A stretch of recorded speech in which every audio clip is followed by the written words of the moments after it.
Berlin, 1934. A city pulsing with unrest, shadows stretching across its cobblestone streets as fear whispered from one alley to another. The air was thick with uncertainty, yet beneath the surface of everyday life, a darker current ran. A man whose name would become synonymous with terror. A doctor whose hands healed by day and tortured by night. Few suspected his dual life, for he carried the mask of respectability, moving among colleagues and patients with practiced charm, his demeanor calm, professional, unassuming. Behind closed doors, however, the walls of hidden chambers contained screams no one was meant to hear, rooms meticulously arranged to inflict pain, fear, and absolute control. Victims carefully selected, brought under false pretenses or drawn by promise of care, never returned the same. Some vanished entirely, leaving only faint traces of their suffering. The doctor's methods were precise, calculated, rooted in obsession with the human body and mind. Instruments lined tables like silent predators, each with purpose, each ready to execute meticulously planned horrors. The city, oblivious to the depths of cruelty lurking in its midst, continued its rhythm, streetcars rattling over rails, voices bargaining in markets, children playing in courtyards, all under the shadow of one man's concealed malice. Rumors occasionally surfaced, whispers of missing individuals, unexplained injuries, and strange behaviors, but authorities dismissed them as hysteria or coincidence, never imagining the methodical orchestration of suffering within the hidden chambers. The doctor's expertise allowed him to manipulate perception. He appeared competent, trusted, even benevolent, while orchestrating pain with clinical detachment. Doors closed, locks engaged, and inside time followed a different law. Fear dictated its pace, screams measured its duration, and silence marked the intervals between terror. Each victim was studied, their reactions recorded mentally if not physically, contributing to a catalog of human vulnerability and endurance. Some survived brief encounters, emerging altered, traumatized, their recollections fragmented and questioned, leaving others to doubt their sanity. The city's pulse continued, unaware of the hidden laboratories of pain, unaware that within its center existed a man conducting human experiments without ethical bounds, testing limits of endurance, psychological control, and physical torment. By day, he consulted patients, documented treatments, and engaged with peers, a picture of professional decorum. By night, the secret chambers came alive with muffled cries, the scent of antiseptic and terror mingling, instruments gleaming under dim light, and the doctor performing his dark craft with meticulous attention to detail. Each action was deliberate. Every sound, silence, or cry weighed and calculated to produce maximum psychological impact. The fear extended beyond the physical. Victims internalized dread, uncertainty, and the anticipation of pain, a mental imprisonment that endured even outside the chambers. The doctor maintained records, sometimes in coded language, meticulous notes that documented suffering, measurements, and the human response to pain. These journals, hidden and fragmented, became the silent testimony of atrocities that would later shock Berlin and the world. The building housing the chambers appeared innocuous, often overlooked by neighbors and visitors, its exterior ordinary, masking the horrors within. Even the city's police, who occasionally investigated suspicious activities, found no evidence concrete enough to warrant intervention, leaving the doctor free to continue his acts. Fear, secrecy, and meticulous planning ensured the continuation of his reign without interruption. Rumors continued to circulate in hushed conversations in cafes, whispers of disappeared individuals, cries heard faintly through walls, but no one connected them to a single orchestrated force. Visitors and students of medicine occasionally remarked on his brilliance, unaware of the sinister dimension accompanying it. The duality of man fascinated some, frightened others, but the truth remained hidden. The chambers existed, victims suffered, and Berlin's streets continued unaware. Night after night, the doctor prepared meticulously. Instruments sterilized, chambers arranged, traps set, and the faint sound of locks clicking into place, a prelude to suffering. Light flickered from oil lamps, casting elongated shadows across walls, echoing the distorted human forms within. Each scream, muffled yet piercing, contributed to an internal symphony of terror, a methodical orchestration where control was absolute, and escape was impossible. Victims were isolated, stripped of context, stripped of hope, left with only the palpable presence of fear and the inescapable scrutiny of the doctor. The chamber itself became a character in this dark drama. Cold, unyielding walls, harsh lighting, instruments gleaming like predators, and the air dense with tension, anticipation, and dread. Even brief exposure to these rooms imprinted trauma that lingered for years, influencing survivors' dreams, thoughts, and daily lives. The city outside marched on, indifferent, oblivious to the systematic horror conducted in their midst. Neighborhoods bustling with commerce and conversation overlooked the sinister activities behind sealed doors, the cruel experiments unnoticed in plain sight. Every detail was orchestrated. The timing of screams, the intervals of silence, the positioning of instruments, and the psychological torment administered alongside physical. Escape was impossible. The doctor's planning ensured containment, surveillance, and manipulation of perception to maintain control over his victims. The chilling reality was that his actions were not random but intentional, methodical, and terrifyingly consistent. Night became the domain of cruelty, light a witness to nothing. Doors shut, locks engaged, and the symphony of suffering played on. The shadows themselves seemed to participate, stretching unnaturally, flickering with the glow of lamps amplifying the terror. Through it all, the doctor moved with calm detachment, recording observations, measuring reactions, and refining methods. Fear was as much a tool as any instrument, and the mind became his laboratory as much as the body. Each victim's response added to his understanding, each scream a note in a larger, horrific composition.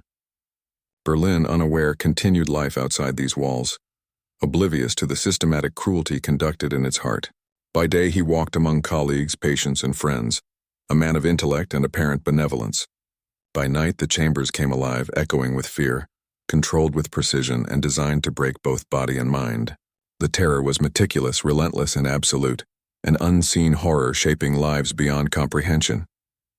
Victims vanished, records hidden, and the city remained ignorant of the dual life of one man and the secret chambers that defined his dark existence.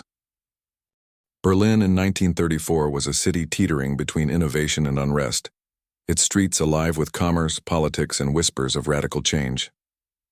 Beneath this surface, however, the hidden chambers of one brutal doctor operated with chilling secrecy. The building that housed his experiments appeared ordinary from the outside. Brick walls, narrow windows, and a modest door that gave no hint of the horrors within. Few could imagine that behind its unassuming facade, victims were subjected to unspeakable torment. The doctor was meticulous in selecting his subjects, often choosing individuals who would not be immediately missed, or those whose disappearance could be explained by societal chaos. He kept detailed notes of each person, their physical condition, reactions to pain, and psychological endurance. These records, written in coded shorthand, allowed him to track and compare the effectiveness of his methods. Instruments were arranged with precision: clamps, blades, restraints, and devices designed to inflict maximum discomfort while minimizing the risk of accidental death. Each tool was sterilized, cleaned, and placed exactly where needed, reflecting a clinical obsession with both order and cruelty. Victims were brought in under the guise of medical treatment or employment, their trust exploited by the doctor's outward appearance of professionalism. Once inside, the chambers imposed a different reality: cold air, dim lighting, and the faint antiseptic scent creating a disorienting and oppressive atmosphere. No sound escaped beyond the walls. The muffled cries were contained, leaving the surrounding neighborhood unaware. The doctor maintained strict schedules, conducting experiments with precise timing and documenting even minor reactions. His understanding of human anatomy allowed him to manipulate both pain and fear, ensuring victims were controlled completely. Those who survived brief encounters often emerged with fragmented memories, too disjointed to communicate effectively, increasing the isolation of his actions. Staff, if any, were carefully vetted, either complicit in silence or entirely unaware of the full extent of activities. Even minor mistakes could compromise the secrecy, so procedures were rehearsed and executed flawlessly. Outside the chambers, Berlin moved obliviously. Markets bustled, streetcars rattled, and political discourse filled cafes. Yet beneath this normalcy, a hidden current of horror flowed. Whispers circulated about missing individuals, unexplained injuries, and strange behaviors. But skepticism or dismissal ensured no direct investigation reached the chambers. The building itself was a silent accomplice, its walls thick and soundproof, doors heavy and reinforced, making detection nearly impossible. Victims were sometimes observed prior to capture, their routines noted and vulnerabilities exploited to ensure compliance. The doctor's expertise in psychology complemented his physical methods, allowing manipulation of fear, hope, and despair. Some subjects developed anticipatory anxiety, trembling at the thought of entering the building even before any act occurred. The psychological torment was deliberate, forming part of a larger experimental framework designed to test endurance, obedience, and the limits of human response. He often varied methods to study different reactions, ensuring a range of data to refine his techniques. Each session ended with careful documentation, measurements of physical impact, descriptions of emotional response, and notes on the effectiveness of each instrument. The secrecy of these records was paramount. Any discovery could jeopardize his work and freedom. Friends, colleagues, and acquaintances saw only the reputable doctor, unaware of the duality that defined his life. Publicly, he consulted patients, taught students, and engaged with the medical community, establishing a facade of normalcy that made his crimes even more shocking when discovered. The duality of existence, professional by day, torturer by night, required meticulous planning, routine, and psychological fortitude. It was a life balanced precariously on secrecy, precision, and control. Each element of the chambers, from temperature to lighting, was optimized to increase the psychological impact on victims. Isolation was critical. No person could enter without permission, and all movements were tracked and controlled. Silence, broken only by controlled sounds, became a tool of terror, reinforcing helplessness. Victims internalized fear, often imagining punishments or anticipating devices that might not even be used, extending suffering beyond the physical into the mental. The chambers themselves were cold and unyielding, designed to maximize disorientation and dependency on the doctor for survival. Shadows stretched across walls, instruments gleamed menacingly under dim light, and the air carried a faint metallic scent that unsettled all who entered. Even brief exposure could leave psychological scars lasting decades, an enduring imprint of fear and submission. By mastering both anatomy and psychology, the doctor created a controlled environment where human responses could be observed, measured, and manipulated with precision. Each person became both subject and participant in a horrifying experiment of endurance, pain, and terror. Berlin remained unaware, its citizens continuing daily life under the illusion of safety, while the hidden chambers shaped the lives of those trapped inside. No law, neighbor, or passerby could detect the horrors occurring behind closed doors.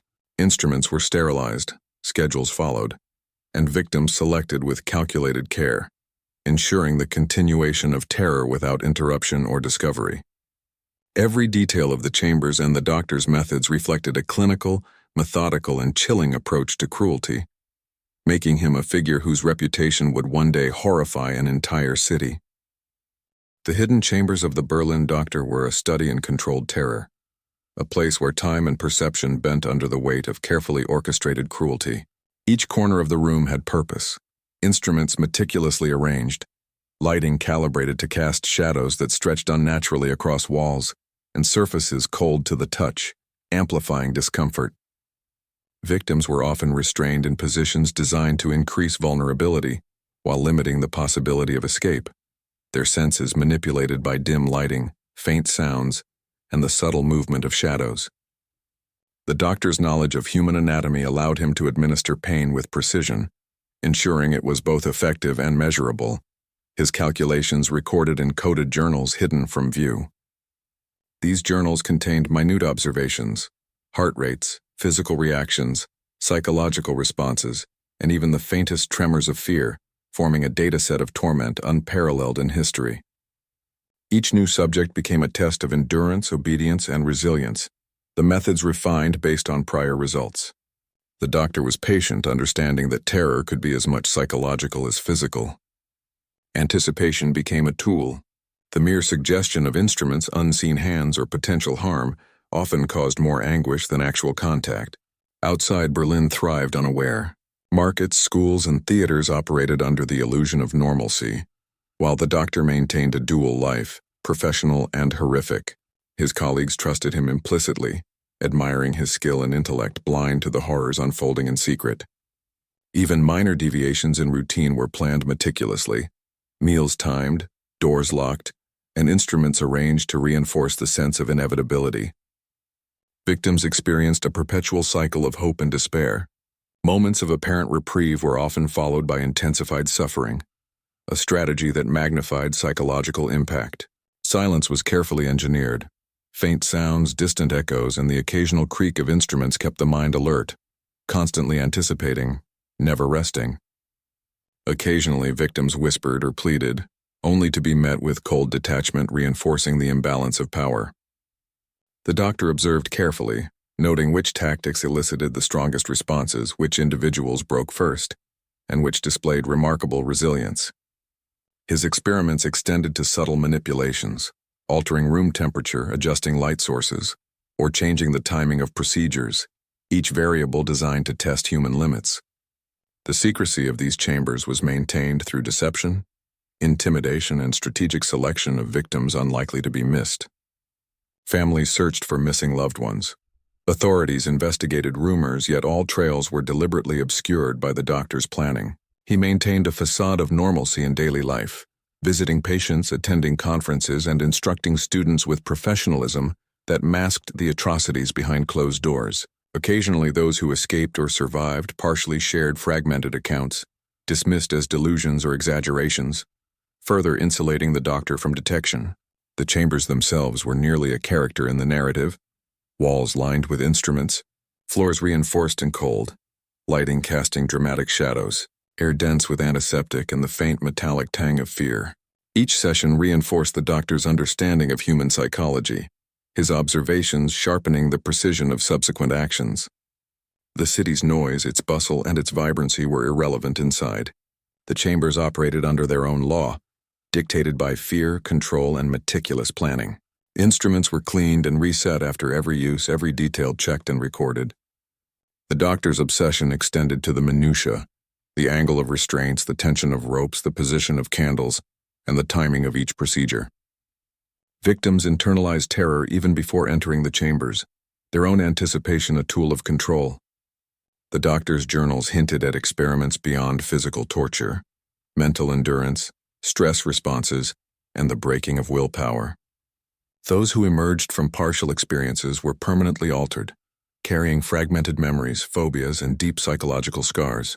Even long after leaving the chambers, the presence of fear lingered, a testament to the effectiveness of the doctor's methods. Observers would later describe the chambers as a calculated ecosystem of terror. Every object, sound, and shadow contributing to a meticulously engineered environment of pain and submission.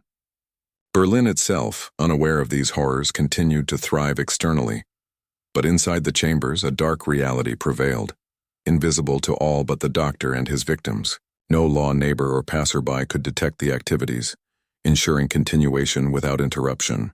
The meticulous nature of preparation, observation, and documentation marked the doctor as methodical and chilling, a figure whose intellect was twisted toward cruelty. The impact extended beyond immediate victims. Fear and rumor spread through whispers, subtle gestures, and fragmented accounts, infecting the surrounding community without revealing the source. Each victim, each experiment, and each observation reinforced a cycle of terror, cementing the doctor's reputation in secret, even as the city remained oblivious. The chambers were a world apart, meticulously designed, precise in function, and horrifying in effect, a hidden testament to the extremes of human cruelty and calculated psychological manipulation. As Berlin moved deeper into 1934, whispers of the doctor's cruelty began to surface, subtle and fragmented, carried through hushed conversations in cafes, back alleys, and marketplaces. Citizens spoke of neighbors who vanished without explanation, of distant screams at odd hours, and of patients who emerged from consultations with pallor, anxiety, and unexplainable injuries. Fear began to infiltrate the city's consciousness, though no one could yet pinpoint the source. The doctor continued his public life flawlessly, moving among colleagues with charm, intellect, and apparent compassion. Yet beneath this facade, preparations for increasingly complex and horrifying sessions continued in the hidden chambers. Victims were lured with promises of treatment, employment, or assistance, unaware that their trust was being exploited for the most calculated cruelty. Every aspect of their arrival was planned. Timing, demeanor, and the appearance of the chambers were manipulated to disorient and intimidate. Tools were arranged with exacting precision: clamps, straps, surgical instruments, and devices whose purposes were both functional and psychological. The atmosphere was engineered to heighten terror: dim lighting, faint antiseptic odors, and shadows that seemed to move independently. Some victims experienced anticipatory anxiety even before entering, sensing something unseen yet palpable, a dread rooted in intuition, sharpened by subtle cues. Observations from prior sessions informed adjustments. Minor variations were introduced to test reactions, refine methods, and expand understanding of fear's influence on the human body and mind. The doctor maintained detailed journals, recording every response, reaction, and nuance, creating an intricate data set of suffering.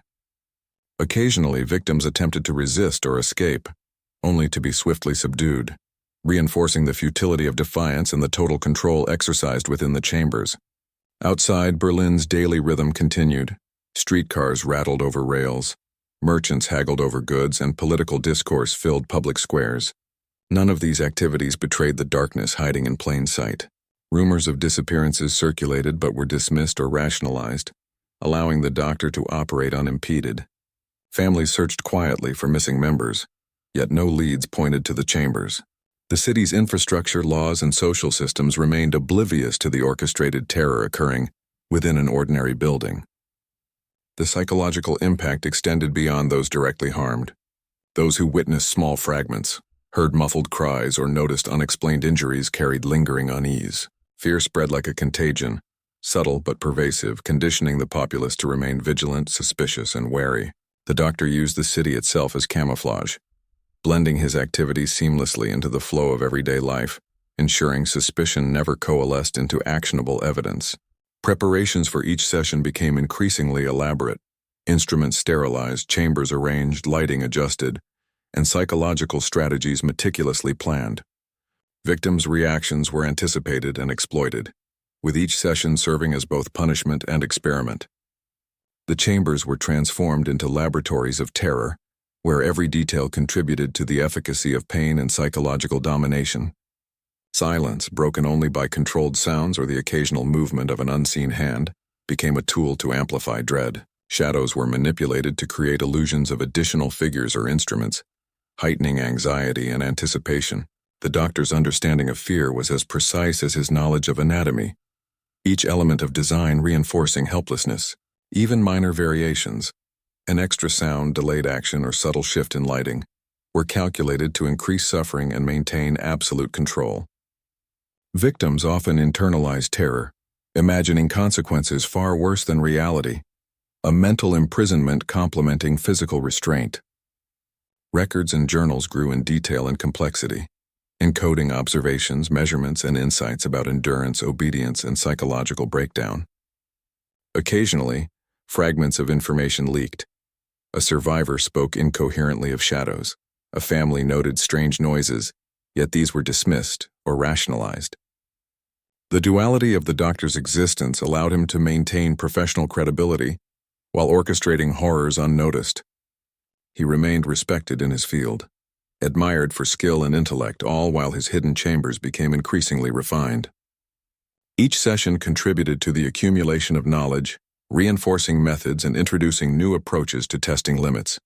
Fear became both instrument and product, shaping victims, observers, and the broader environment in a cycle of control. The city outside continued its rhythm, but within the chambers, time, pain, and anticipation were manipulated with precision. By the end of each week, the doctor reviewed journals, adjusted strategies, and planned subsequent sessions, ensuring continuity and secrecy. Observers, if any, remained unaware. Instruments gleamed in dim light. Shadows stretched unnaturally, and victims trembled in silence, their suffering invisible to the world beyond the chambers. The hidden chambers became increasingly sophisticated as the doctor refined his methods. Each detail was meticulously designed to maximize psychological and physical torment. From the arrangement of instruments to the positioning of victims, the timing of procedures, and the manipulation of light and sound, shadows danced unnaturally along walls cast by flickering lamps, creating illusions that magnified fear and distorted perception. The faint metallic tang in the air, combined with antiseptic smells, created a sensory environment both disorienting and oppressive. Victims often anticipated pain before it arrived, their minds conditioned by subtle cues, sudden noises, or minor adjustments in the chamber's setup. This anticipation became a tool as effective as any instrument, inducing tremors, panic, and despair. The doctor's observations were precise. Heart rates, breathing patterns, involuntary movements, and verbal responses were all noted with care in coded journals. Occasionally, small variations were introduced. A longer period of silence, a delayed action, or a shift in the angle of light, to assess the victim's reaction and refine techniques. Survivors who later recounted fragments described a surreal landscape of fear, instruments that seemed alive, shadows that moved independently, and the sensation of being watched constantly. Even minor errors in procedure were corrected immediately, ensuring the integrity of the chamber's function. The doctor's dual life allowed him to maintain a facade of normalcy, appearing competent, benevolent, and scholarly to colleagues, while orchestrating calculated horrors behind closed doors. Rumors in the city grew, whispered in hushed tones about disappearances and strange injuries, but these were dismissed by authorities or rationalized by the population, allowing the doctor to operate without interference. Families noted the absence of loved ones, yet trails led to dead ends, obfuscated by careful planning and misdirection. The city itself became a silent accomplice. Its normal bustle masked the horrors within, ensuring isolation and secrecy. Each session ended with careful documentation. The reactions of victims, the effectiveness of instruments, and the psychological impact were all recorded, building an extensive archive of torment. Instruments were cleaned, sterilized, and repositioned, the chambers reset to maintain consistency and control. Victims internalized fear, imagining punishments worse than reality, their mental torment amplifying the physical. The doctor's understanding of human psychology was applied with precision, each action measured to induce maximum response. Occasionally, partial escapes or attempts at resistance were quickly neutralized, reinforcing the sense of helplessness. The psychological manipulation extended beyond direct interaction. The anticipation of entry, the sounds of footsteps, the faint glimpse of shadows outside chambers, all heightened anxiety. Over time, the doctor experimented with variations in procedure, introducing new instruments or adjusting methods to study human endurance and obedience. Silence, controlled noises, shadows, and subtle manipulations of environment all contributed to a carefully orchestrated atmosphere of fear. Even those who survived brief encounters were left permanently altered, carrying fragmented memories, phobias, and emotional scars that persisted long after leaving the chambers. The city outside continued unaware, the streets bustling, children playing, and political discourse ongoing, oblivious to the systematic horror conducted in secret. Every detail, from lighting and instrument placement to timing and procedure, was optimized for control, ensuring that each session reinforced both terror and the doctor's understanding of human response. Victims were isolated, their experiences invisible to all but the doctor, creating an ecosystem of fear that operated in parallel with normal life. Whispers of unusual sounds, faint screams, or missing persons circulated but never coalesced into actionable investigation. The doctor's journals expanded, documenting reactions, endurance thresholds, and psychological outcomes, forming a comprehensive record of human suffering in meticulously controlled conditions. The chambers themselves seemed alive, shadows stretching, lights flickering, and the air thick with anticipation. Each session contributed to a growing understanding of the limits of pain, fear, and obedience, while maintaining absolute secrecy. Berlin remained unaware, its citizens moving through daily routines, oblivious to the horrors occurring behind closed doors. The doctor's dual existence, professional, respected, and seemingly benevolent by day, orchestrator of terror by night, continued undisturbed. Each night chambers were prepared, victims selected and conditioned, instruments sterilized, and procedures meticulously planned. Anticipation, isolation, and manipulation ensured the effectiveness of every session. The city remained blind, the doctor methodical, and the chambers alive with calculated cruelty, a silent testament to human capacity for controlled terror. The night of the doctor's most elaborate sessions arrived. shrouded in a Berlin fog that crept through alleys and coated the city in silence. Inside the hidden chambers, preparations had reached their peak, instruments polished to a gleam, restraints aligned, and victims positioned with precision that bordered on obsession. The air carried an antiseptic tang mixed with the faint metallic scent of fear, the atmosphere thick and suffocating, shadows elongated by flickering lamps, twisted unnaturally across walls, giving the impression of movement where there was none. Each victim, carefully chosen for this night, had been conditioned by prior sessions, their minds trembling with anticipation of the unknown. Doors were locked, the outer world silenced, leaving only the doctor, the instruments, and the silent, taut anticipation of pain. The session began methodically, with calculated steps designed to maximize both physical and psychological torment. Restraints tightened, lights shifted, and instruments were introduced gradually, their presence alone enough to evoke visceral fear. Victims reacted predictably. Tremors, shallow breathing, and silent whimpers, all observed and documented meticulously in the doctor's hidden records. The interplay between light and shadow created illusions of additional figures, amplifying the sense of helplessness and isolation. The doctor moved with surgical precision, alternating between direct application of pain and subtle psychological manipulations, delaying relief, introducing unexpected sounds, or subtly adjusting positioning to maintain control and heighten terror.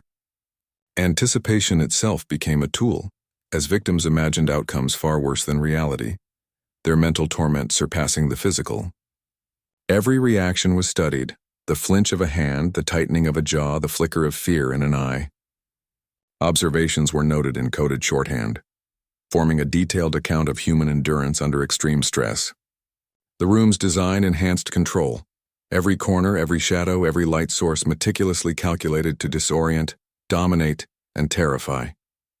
Even minor deviations were corrected immediately, ensuring consistency and preventing any opportunity for resistance. Victims, unable to see the entirety of the chamber, internalized fear through suggestion, whispers, and partial glimpses of instruments and figures. The doctor's understanding of the human psyche allowed him to manipulate hope, despair, and expectation, weaving them into a symphony of terror. Some victims attempted silent resistance, struggling against restraints only to be subdued swiftly, reinforcing the futility of defiance. The anticipation of pain became cyclical, each moment of perceived reprieve followed by intensified procedure, keeping victims in a state of constant psychological tension. Shadows flickered across faces, instruments gleamed in the dim light, and the room seemed to pulse with an energy fueled by fear. The doctor alternated between subtle touches and overt application of instruments, measuring responses and adjusting techniques in real time. Each scream, muffled yet piercing, contributed to a calculated rhythm, guiding subsequent actions and testing limits of endurance. The chamber's oppressive atmosphere ensured that even minor sensations were amplified. The brush of metal, the faint clinking of instruments, and the subtle shifts of air currents all heightened perception and dread. Victims' mental states deteriorated predictably, a testament to the doctor's understanding of anticipatory anxiety and psychological manipulation. By carefully orchestrating every sensory input, he maintained absolute control over reactions, responses, and the overall experience. Even the placement of lamps, the angle of shadows, and the faint sound of distant movement were utilized to magnify fear. The doctor's meticulous approach ensured that each session expanded his understanding of pain, obedience, and the limits of human endurance. No detail was too minor, no reaction overlooked, and no opportunity to refine methods ignored. Berlin remained outside, unaware of the horrors within its streets, the city's rhythm uninterrupted while human suffering continued behind locked doors. Instruments were cleaned and reset between phases, victims conditioned and repositioned, ensuring continuity and maximizing psychological impact. Each observation fed into an ever-growing data set of human vulnerability, fear, and endurance, further enhancing the doctor's methods. Shadows, light, sound, and anticipation intertwined into a calculated orchestration, where every element of the chamber contributed to the effectiveness of torment. Victims became both subject and participant, their suffering a measured component in a terrifying experiment of control, fear, and human response. The doctor's dual existence, professional, respected, and scholarly by day, orchestrator of pain and terror by night, reached its apex, demonstrating both his precision and the extreme cruelty of his secret life. The session continued with relentless, methodical execution, fear amplifying every action, every observation, and every detail of the chamber. As the night deepened, the intensity of the doctor's actions reached its terrifying peak.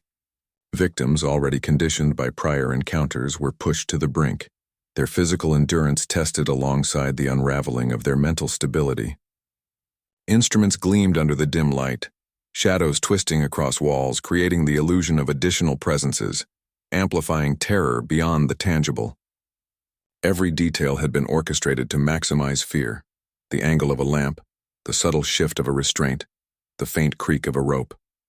Victims' hearts raced, breath came in shallow gasps, and every muscle tensed in anticipation, a psychological feedback loop feeding the doctor's precision. He alternated between visible instruments and the threat of those hidden, teaching victims that expectation could be as painful as the act itself.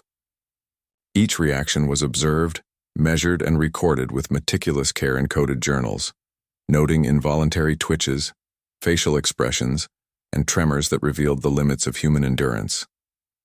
Psychological tactics were applied with subtlety, moments of seeming reprieve followed by intensified procedure, whispers of threats without physical contact, shadows moving where nothing existed, all designed to heighten uncertainty and fear. The air grew thick with the combined scent of antiseptic and human sweat, a constant reminder of confinement and vulnerability. The chambers themselves became a participant, walls amplifying sounds, lighting creating unnatural perspectives, and instruments positioned to dominate both space and perception. Attempts at resistance were quickly neutralized. The doctor's preparation allowed no room for defiance or escape. Mental anguish surpassed physical pain, anticipation shaping perception, fear internalized to the point that every second felt prolonged, every shadow menacing, every noise significant. The doctor's precision allowed him to maintain control over all variables, ensuring that each victim's experience was unique yet equally terrifying, a study in the limits of obedience and psychological resilience. As instruments were applied, adjustments made, and reactions recorded, the victim's perception of time warped. Moments of dread stretched interminably, punctuated by brief, calculated intervals of silence.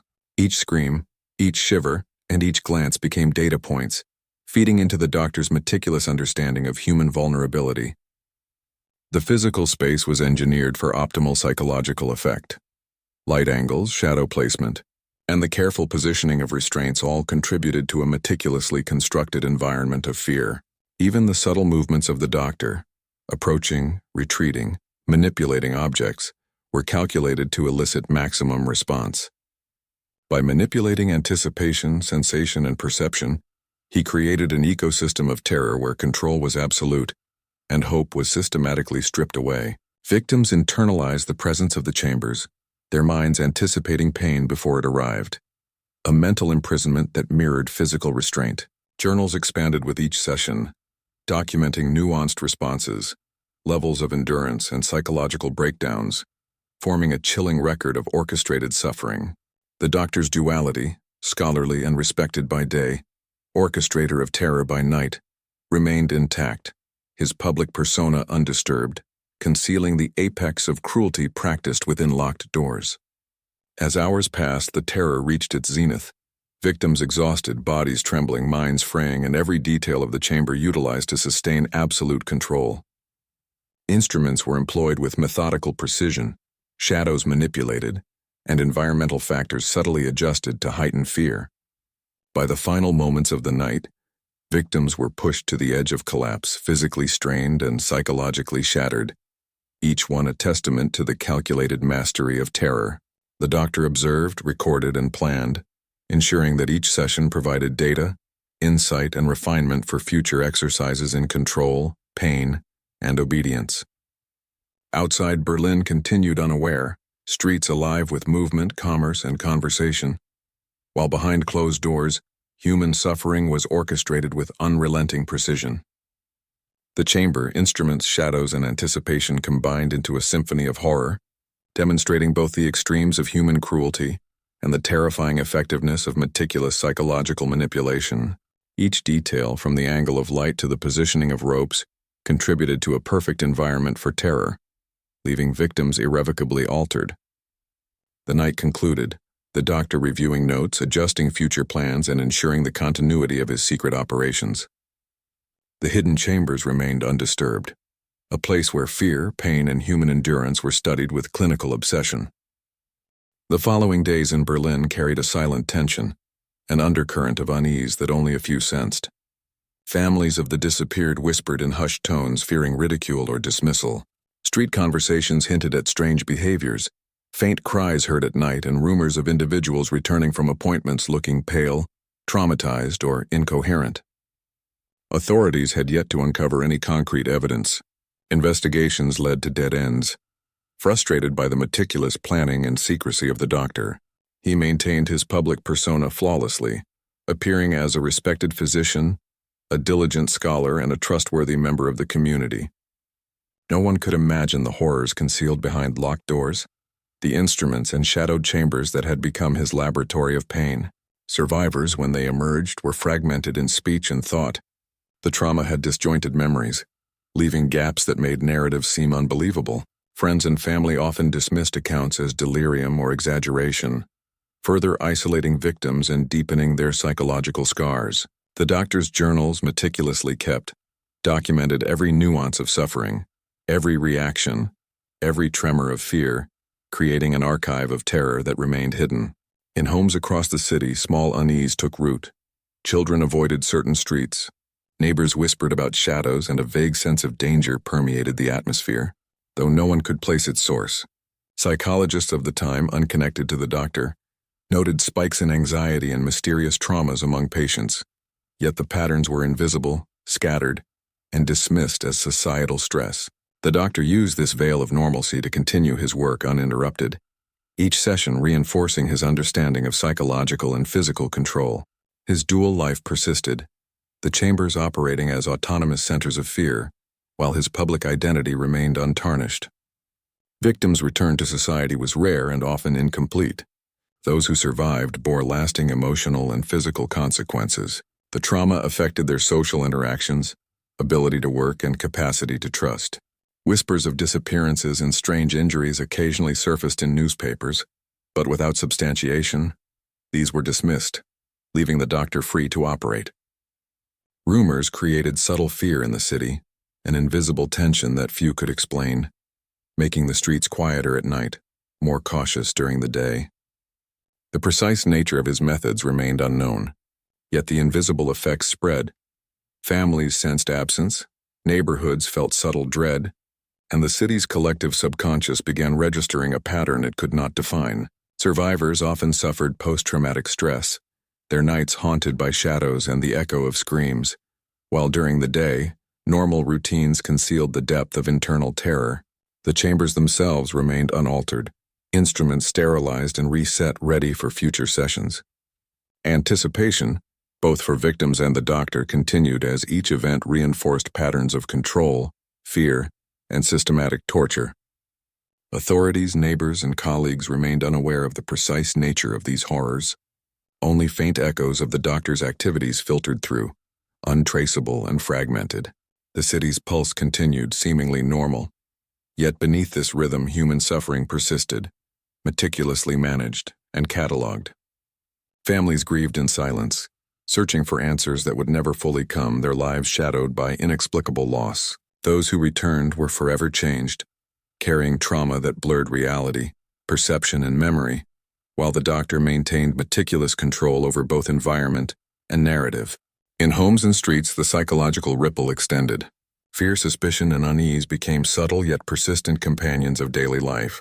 The doctor's operations were invisible, silent, and complete, leaving no trace save for the lasting scars on his victims and the intangible dread permeating the city. Notes, journals, and personal observations provided a hidden archive, evidence of systematic cruelty that would only later horrify historians and uncover the methodical nature of his dual existence. Berlin moved on, the world oblivious to the full extent of the hidden chamber's activities, as trauma, fear, and control silently shaped lives in ways imperceptible to the public. The aftermath was not only in the physical absence of victims, but in the psychological shadows cast across those who remained. A legacy of terror carefully orchestrated, hidden behind the doctor's impeccable facade. Even casual observers could not detect the magnitude of the horror. Only fragments, whispers, and eerie coincidences hinted at the systematic cruelty that had occurred. Communities unconsciously adapted, developing subtle patterns of avoidance and suspicion, their social fabric silently influenced by events they could not fully comprehend. The doctor's meticulous documentation ensured that each outcome was recorded, analyzed, and integrated into future planning, extending the cycle of terror with each passing day. These hidden records contain the story of Berlin's unseen suffering, a narrative invisible to the outside world but brutally real to those who entered the chambers. The aftermath, therefore, was pervasive. Trauma, fear, and unease had spread silently through the city, shaping lives, memories, and perceptions, while the doctor's dual existence remained unchallenged. The hidden chambers continued their quiet existence, instruments reset, walls unaltered. Yet the impact of prior horrors persisted. Survivors carried scars invisible to the eye, tremors in hands, haunted glances, and nightmares that replayed events with cruel clarity. Memories were fragmented, and their own minds sometimes became unreliable narrators of their trauma. Families and friends struggled to comprehend changes in behavior, often attributing them to stress or illness, never realizing the source of such deep psychological wounds. The doctor in public maintained impeccable composure, consulting patients, teaching students, and attending medical functions, his dual existence intact and undetected. Neighborhoods whispered of missing individuals and faint cries but dismissed them, rationalizing the fear, allowing secrecy to flourish. Each act in the chambers was meticulously recorded, analyzed, and refined, ensuring that methods of control, fear, and endurance were perfected. Instruments gleamed under dim light, shadows played across walls, and anticipation became a constant companion for each victim brought in, their minds primed for terror before any action began. Psychological manipulation was as precise as physical, exploiting fear, expectation, and uncertainty to break willpower and maximize suffering. The doctor's observations extended beyond immediate victims. The ripple effects in families, communities, and the city at large were noted, albeit indirectly. Neighborhoods adapted unknowingly, paths avoided, doors double-locked, eyes constantly scanning shadows, all subtle evidence of the unseen terror that permeated the city. Authorities occasionally investigated, tracing rumors and disappearances, yet each lead was carefully neutralized or diverted by the doctor's cunning, leaving operations uninterrupted. Survivors struggled to reintegrate, often appearing outwardly normal while internally fragmented by trauma. Sleep was haunted by shadows, whispers, and the sensation of unseen observers. Daily life carried a persistent undercurrent of anxiety, the invisible legacy of the doctor's cruelty. Instruments were methodically maintained, chambers cleaned, and procedures rehearsed for future use, ensuring that no session lacked precision. Even the air, subtly scented with antiseptic and metallic tang, reinforced the environment of control and fear. The doctor continued to refine methods, noting human responses, endurance thresholds, and psychological resilience, creating an unparalleled record of orchestrated suffering. The city outside remained blissfully unaware. Markets thrived, children played, and conversations filled the streets, masking the reality within locked doors. Rumors persisted, but skepticism and disbelief shielded the doctor, allowing the chambers to operate in silence. Victims' mental landscapes were shaped by fear, anticipation, and memory distortion, each cycle reinforcing control, submission, and psychological dependence. The chamber's influence extended beyond those present. The environment, the rumors, and the psychological residues affected anyone remotely connected to victims. The doctor's dual existence continued, daytime normalcy juxtaposed with nighttime orchestration of terror. Instruments were checked, journals updated, and plans refined, ensuring that each future encounter was optimized for control and observation.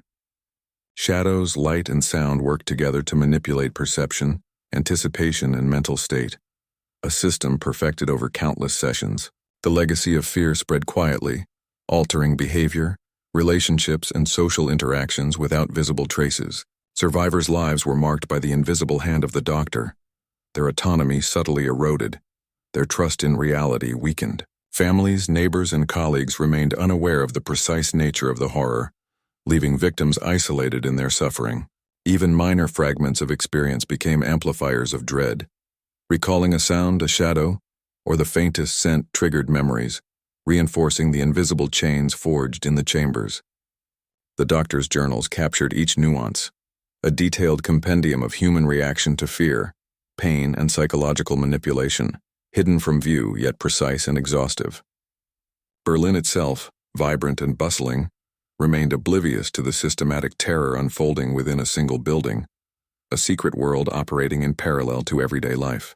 Instruments, chambers, and methods remained intact, ready to continue the cycle of suffering.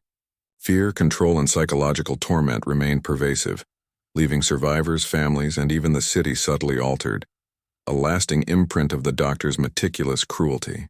Each day extended the hidden narrative, reinforcing the shadow of terror that only a few fragments hinted at, while the doctor's public life remained untouched, his duality complete. Despite meticulous records and careful planning, certain aspects of the doctor's operations remained unexplained and enigmatic. Some victims reported sensations or events that defied rational explanation, shadows that moved independently, whispers echoing without source, and instruments appearing in locations where they had not been placed. These anomalies were documented with fascination and concern in the doctor's journals, though he could not fully explain them scientifically. The city of Berlin, meanwhile, remained oblivious, with only fragmented rumors hinting at a hidden terror, yet no concrete evidence ever surfaced. Survivors recounted experiences that seemed partially supernatural, fleeting apparitions, inexplicable sounds, and a sense of being watched even outside the chambers. These accounts were often dismissed as psychological aftereffects, but the doctor noted them meticulously, intrigued by their consistency and psychological impact. Occasionally, minor equipment malfunctions or unexpected movements occurred, inexplicable by conventional physics, adding an additional layer of uncertainty to the sessions. Staff or assistants sometimes reported sensations of unease, sudden chills, or subtle distortions of perception within the chambers, yet they lacked the context to understand their significance. The doctor himself experienced moments of uncanny awareness, noting patterns and anomalies that seemed to suggest forces beyond the purely physical. Though he approached them analytically, recording every observation, objects would sometimes shift slightly between sessions, instruments appearing in unexpected positions, doors seeming to close on their own, and shadows lengthening or shortening with unnatural timing. These events heightened fear among victims, creating a psychological environment even more difficult to predict or control. Yet the doctor incorporated these phenomena into his observations. Rumors in the city began to evolve, hinting at haunted locations, mysterious disappearances, and events that defied explanation. Citizens speculated about cursed buildings, secret societies, or supernatural involvement, weaving partial truths into folklore. Investigators who attempted to trace these stories found inconsistencies, dead ends, and fragments of truth that could not be fully corroborated. The doctor's meticulous documentation continued, noting patterns in the unexplained events, recording victim reactions, and observing correlations between environmental anomalies and psychological stress. Shadows, sounds, and unexpected movements became part of a subtle yet powerful arsenal of psychological influence, even if their origin remained unknown. Survivors often described an intangible presence, a sense that the chambers themselves were alive, observing and manipulating in ways beyond human design. These experiences contributed to enduring trauma, shaping memory and perception, and reinforcing the inescapable nature of the doctor's control. The enigma extended to timing as well. Victims reported events occurring when instruments were untouched, doors secured, and no human presence was apparent, suggesting forces or occurrences beyond the rational. The doctor remained fascinated, using these anomalies to further his understanding of anticipation, fear, and human response, while maintaining meticulous control over physical processes. Community stories began attributing the disappearances and strange events to curses, haunted spaces, and even malevolent spirits, reflecting the city's attempt to rationalize the unexplainable. Berlin's collective imagination transformed fragments of truth into legend, obscuring the reality while adding layers of psychological complexity. These mysteries, whether supernatural or coincidental, amplified the impact of the doctor's work, leaving victims' minds vulnerable and malleable, reinforcing submission and fear. Observations of these anomalies were cross-referenced with victims' reactions, timing of sessions and environmental conditions, seeking patterns that might inform future methods or explain inexplicable occurrences. Instruments, shadows, and environmental cues were carefully monitored to determine if events were caused by physical phenomena, psychological suggestion, or forces beyond understanding. Victims' testimonies frequently contained elements consistent across different individuals, suggesting a reproducible pattern of unexplainable experiences, though interpretation remained speculative. The doctor's analytical mind sought to categorize and quantify these occurrences, blending science, observation, and an acknowledgement of the unknown. Outside, the city continued its routines, largely unaware of the dual existence of terror and mystery within a single building. Whispered stories of vanished individuals, strange lights, or fleeting shadows circulated in fragmented narratives, giving rise to folklore that blurred lines between fact and legend. The chambers remained at the heart of this uncertainty, controlled spaces of terror intersecting with anomalies that defied rational explanation, creating a complex, unpredictable environment. Survivors, investigators, and the doctor himself were all impacted by these subtle, unexplained events, shaping experiences, reinforcing fear, and extending the shadow of terror beyond the physical confines of the chambers. Every minor anomaly was catalogued, analyzed, and incorporated into the doctor's methods, enhancing psychological manipulation while remaining largely invisible to the outside world. This interplay between the explainable and the inexplicable became an intrinsic component of the hidden narrative, where fear, observation, and mystery intertwined seamlessly, leaving an indelible mark on both victims and the city. The hidden chambers anomalies continued to confound both victims and observers alike. Shadows shifted in ways that defied logic. Instruments appeared in altered positions and faint sounds echoed without discernible sources. Victims reported feelings of being watched even when alone, a presence intangible yet oppressive, amplifying their terror and undermining any sense of safety.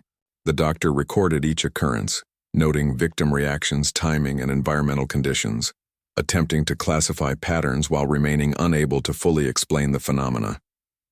Some sessions introduced deliberate ambiguity. Instruments moved subtly, lights flickered inconsistently, and sounds were generated in controlled yet unpredictable ways, enhancing psychological impact and feeding the sense of a living, sentient chamber. Survivors recounted visions or fleeting apparitions, their fragmented memories merging physical torment with unexplainable experiences, leaving enduring scars on perception and cognition. Neighborhood rumors evolved, stories of haunted buildings and malevolent forces intertwined with the very real accounts of missing persons, shaping collective anxiety and folklore. Investigators encountered obstacles at every turn, missing evidence, contradictory testimonies, and unexplained environmental cues obscured truth, leaving the doctor's operations intact and undiscovered. The combination of scientific precision and enigmatic events created an unparalleled psychological environment. Fear was both tangible and abstract, measurable yet beyond complete comprehension. Victims internalized the unknown, their anticipation magnified by unexplainable occurrences, rendering them more pliable to control, submission, and despair. The doctor exploited these subtle anomalies to observe heightened reactions, refine techniques, and document endurance, while maintaining meticulous secrecy and operational continuity. Instruments, lights, and shadows were manipulated with extraordinary care to ensure that every psychological cue was optimized, blending the real with the perceived, the tangible with the mysterious. Stories circulated among residents, whispered at night or in private gatherings. Tales of vanished individuals, strange noises, and fleeting shadows created an atmosphere of unease that no one could fully explain. Even casual witnesses described fleeting chills, a sense of eyes following them or instruments slightly displaced, heightening the invisible influence of the chambers beyond the building's walls. The doctor's journals meticulously cataloged these events, combining psychological, physiological, and anomalous data to refine the understanding of human reaction under extreme, unpredictable conditions. Fear extended beyond immediate victims. The unknown elements became tools of control, enhancing trauma and psychological manipulation in ways that conventional instruments could not. Each new anomaly, whether subtle or striking, was integrated into the operational framework, making the chambers a nexus of terror, observation, and enigmatic influence. Victims' perceptions were continually challenged, uncertainty intensified, and their sense of reality destabilized, ensuring maximal psychological impact. Berlin, largely unaware, went about daily life, the city's rhythms masking the extraordinary events unfolding in a single building. Rumors persisted but lacked cohesion. Speculation about the supernatural merged with fragmented truths, allowing legend to obscure reality. The interplay of physical torment and unexplained occurrences created a dual layer of fear: measurable suffering and the unpredictable unknown. Victims' responses varied yet consistently reinforced the effectiveness of blending the tangible with the enigmatic. The doctor continued to refine both experimental procedures and psychological manipulations, learning from each session, each anomaly, and each human reaction. The chambers remained prepared, instruments in place, shadows calibrated, and environment meticulously controlled, ready to continue the cycle of terror and mystery. Survivors, investigators, and even assistants occasionally glimpsed fragments of inexplicable events, their accounts incomplete yet consistent, adding to the narrative of a hidden, haunted environment. The psychological impact extended beyond the physical confines of the chambers, seeding fear, uncertainty, and unease throughout neighborhoods, families, and the city itself. By blending precise control with unexplainable phenomena, the doctor maintained an unassailable advantage, ensuring that every session reinforced terror, submission, and the perception of omnipresent, unquantifiable power. Each night, the chambers operated as both laboratory and enigma, a space where terror intersected with mystery, leaving indelible impressions on all who entered. Instruments, light, shadow, and anticipation merged with the inexplicable, creating a comprehensive system of control, fear, and psychological dominance, unseen and undetectable by the outside world. The doctor's reign of terror eventually approached its inevitable conclusion, though not from discovery or external intervention. Time, patience, and circumstance orchestrated an end as precise and calculated as his methods.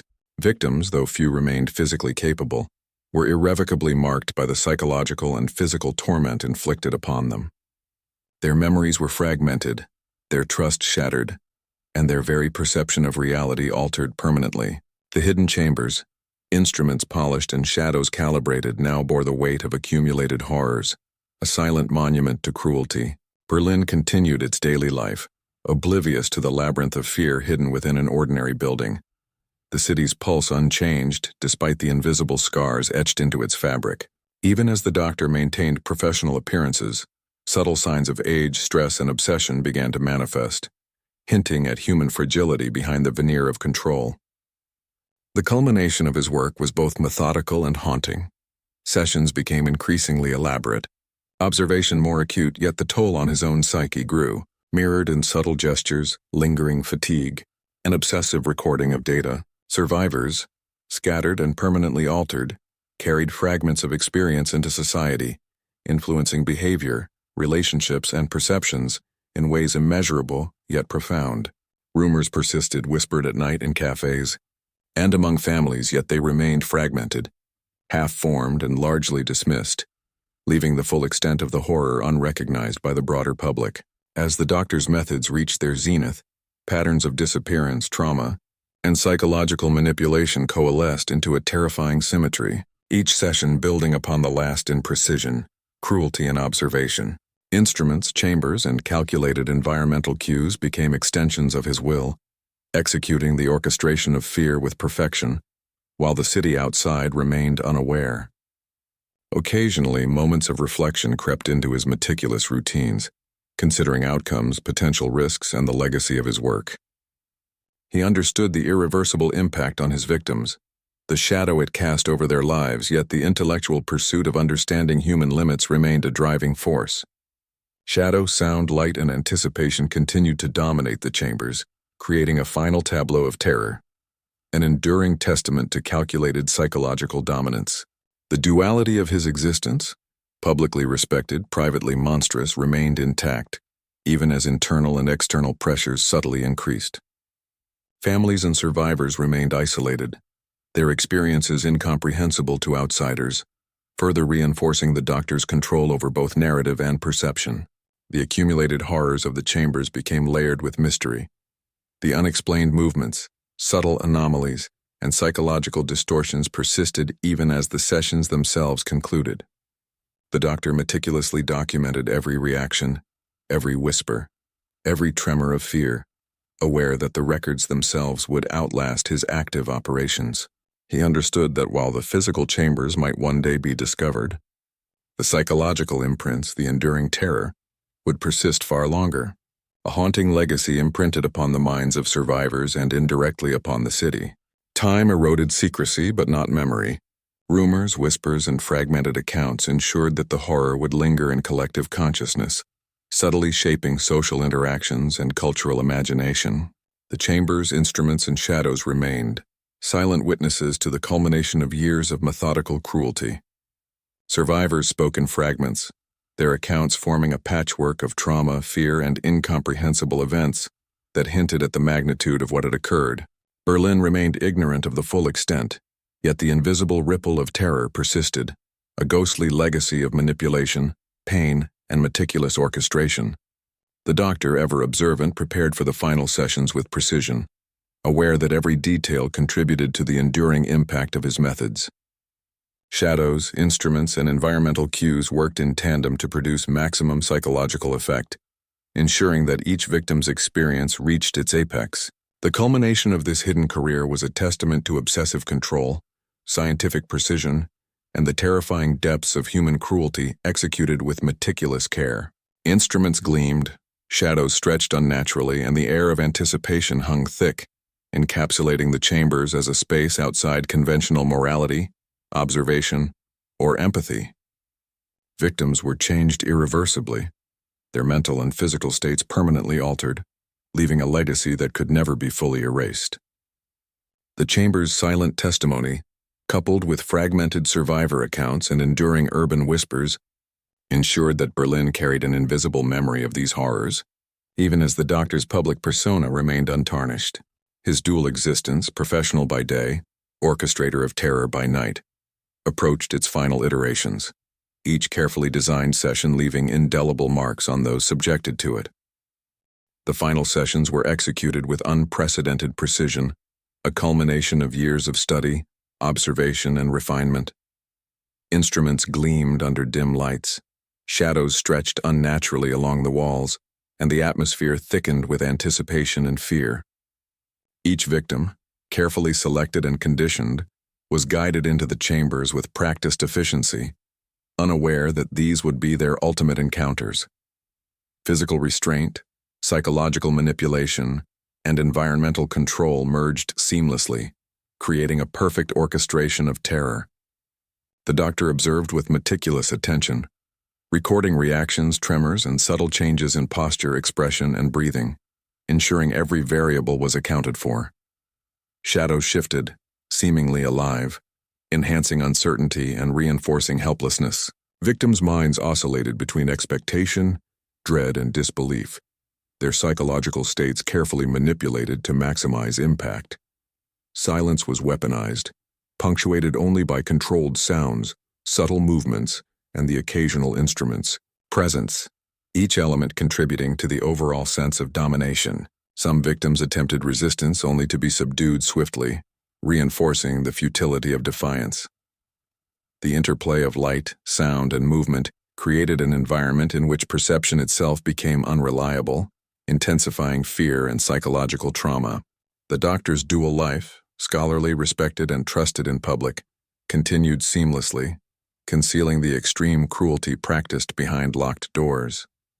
Survivors who later escaped bore fragmented memories, lasting psychological scars, and an enduring sense of dread, unable to fully reconcile the reality they had endured. Families and neighbors remained largely unaware of the full scope, though subtle changes in behavior, whispers, and fragmented rumors hinted at invisible terror.